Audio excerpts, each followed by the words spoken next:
ऐसी मजेदार वीडियो देखने के लिए हमारे चैनल को सब्सक्राइब करें। रेखा के पिता दिल्ली में किसी तरह अपने और अपने परिवार का पीठ पाल रहे थे, पर एक दिन अरे रमेश, तुम्हारी बेटी के तो समझो भाग्य ही खुल गए। वकील लड़के का रिश्ता आया है।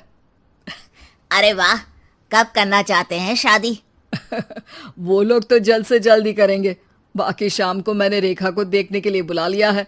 तेरा घर छोटा है तो तुम लोग मेरे घर ही आ जाना। राकेश और उसकी बीवी सारी तैयारी के साथ रोहित और रेखा की शादी कर देते हैं। लेकिन अगले ही दिन देखो रेखा, शादी भले ही हो गई है, लेकिन तुम ये मत सोचना कि मैं किसी जोरू के गुलाम टाइप रहूंगा। रेखा को रोहित की बात अजीब लगती है। मैं ये तो सोच भी नहीं सकती और ना ही चाहती हूँ, लेकिन शादी के अगले ही दिन इस तरह की बात की उम्मीद भी नहीं थी। रोहित रेखा के मुंह से ये बात सुनकर गुस्सा हो जाता है। अरे, काफी जबान भी चला लेती हो। माँ ने सिखाया नहीं कि पति से कैसे बात करते हैं? रेखा अब चुप रहने में ही भलाई समझती है। रेखा, जल्दी से नाश्ता तैयार कर लो। आज पहला दिन है, सारे काम तुम्हें समझा दूंगी। ये नौकरानी है जो तुम्हें बता देगी कि कैसे कैसे क्या करना है। फिर इसकी कल से छुट्टी है। रेखा भी ससुराल में जी जान लगाकर काम करने लगती है। खाली समय मिलता तो पति की वकालत की किताब उठाकर पढ़ने लगती। ये क्या, जब देखो तब पढ़ती रहती है। अच्छा सुन, कल पिता के घर से 20,000 रुपये लेकर आना। मेरे छोटे बेटे की फीस भरनी है।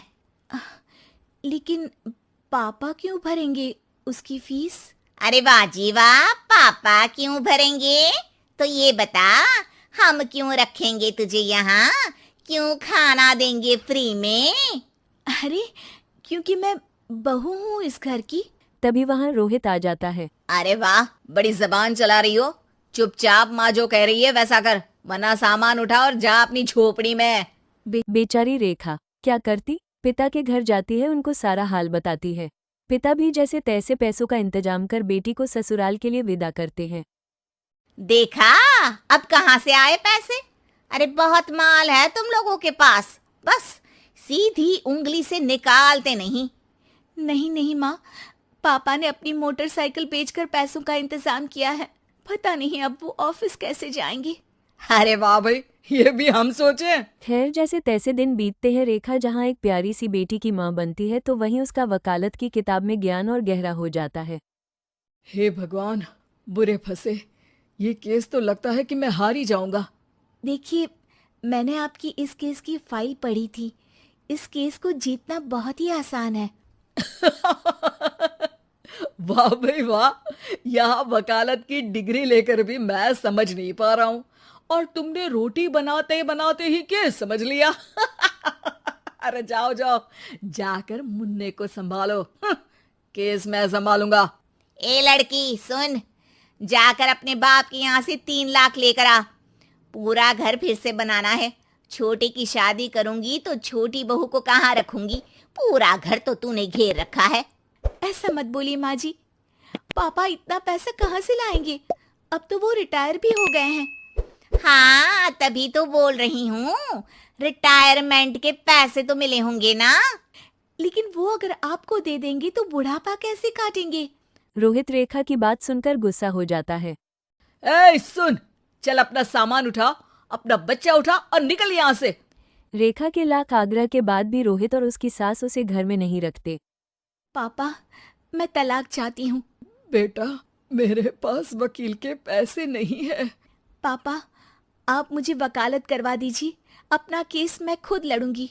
इस बार रेखा के पिता भी उसे ससुराल न भेज के रिटायरमेंट के पैसों से रेखा को वकालत करवाते हैं। और फिर एक दिन कोर्ट के बाहर ही। रोहित, आज तुम अपना ही केस हार गए, वो भी उस लड़की से जिसकी तुमने कभी कदर ही नहीं की। रेखा, मुझे माफ कर दो। मैं इतनी बड़ी अमाउंट कहाँ से लाऊंगा? मैं हर महीने पैसे नहीं दे सकता तुमको। पैसे वहीं से लाना जहाँ से तुम मेरे पापा को लाने के लिए मजबूर करते थे। एक पिता अपनी बेटी की शादी उसकी खुशहाली के लिए करता है, ना कि सारी जिंदगी कर्जदार बनने के लिए।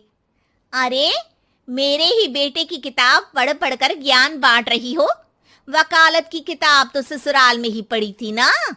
बिल्कुल, यहाँ मेरी गलती रही। जिस पैसे से मैंने इसकी शादी की थी, मुझे वो पैसे पहले इसकी पढ़ाई में लगाना चाहिए था। और आज रेखा एक जानी मानी वकील के रूप में काम कर रही है।